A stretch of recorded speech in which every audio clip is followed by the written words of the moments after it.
Hey friends, I just wanted to talk to you for a few minutes here about a comment that was made by presidential candidate Jeb Bush regarding the recent mass shooting in Oregon. His comment was, stuff happens. And that really struck me, and I have an issue with that comment, and I want to share with you why that is, and you can feel free to add your 2 cents in here. Saying stuff happens is kind of like saying, look, everybody gets sick once in a while. And that's true. Right now, I have a cold. Everybody gets sick once in a while.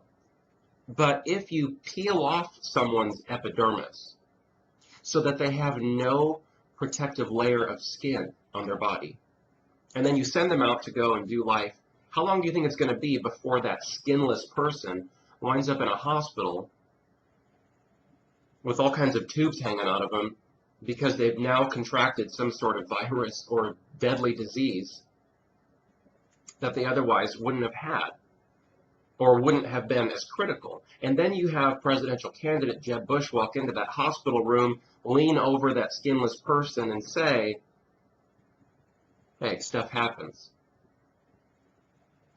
Really? Because here's the situation. You have school campuses and businesses all across this country who post a sign that says, this is a gun-free zone, and thereby strip away the civil rights of the individual to defend themselves on that property.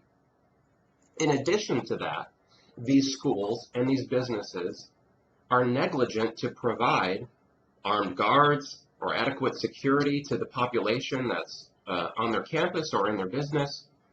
And now you have the result of that void, and that is mass shootings.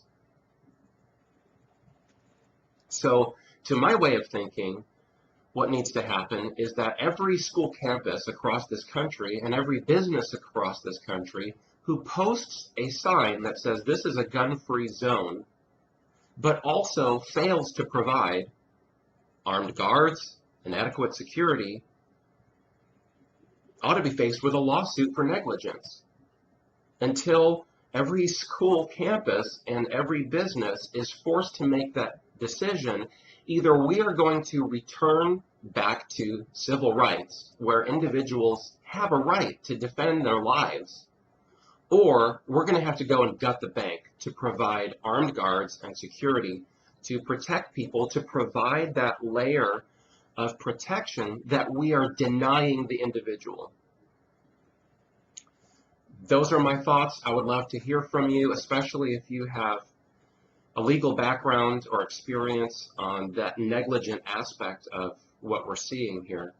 I think perhaps this is one way that America can force the issue. Either we are going to have freedom or you're going to have to pay to protect us when we're denied that right, because this is a civil rights issue.